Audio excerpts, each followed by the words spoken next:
في عين ولادك انت ام وحشه وضد سعادتهم، لكن بابا هو اللي بيخليهم يعملوا كل اللي نفسهم فيه.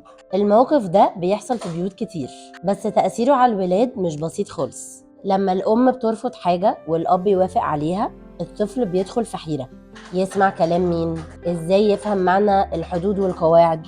ويبدأ بقى يلعب على الام والاب عشان في الاخر ياخد اللي هو عايزه. ده بيأثر على سلطتكم كأهل، وبيخلي الطفل يحس ان مفيش وضوح ولا استقرار. الحل مش ان كل واحد يفرض رأيه قدام الطفل، الحل ان الام والاب يكون في بينهم اتفاق مسبق على القواعد. يعني لو الطفل طلب حاجة وحد فيكم مش عارف الرد هو ايه بالظبط، يقول له طيب هنفكر ونرجع لك تاني، وبعدها تتفقوا مع بعض على القرار وترجعوا للولاد وتردوا عليهم. ده مش بس بيحافظ على صورة الحدود قدام الطفل، لكن كمان بيخليكوا تشتغلوا كفريق واحد.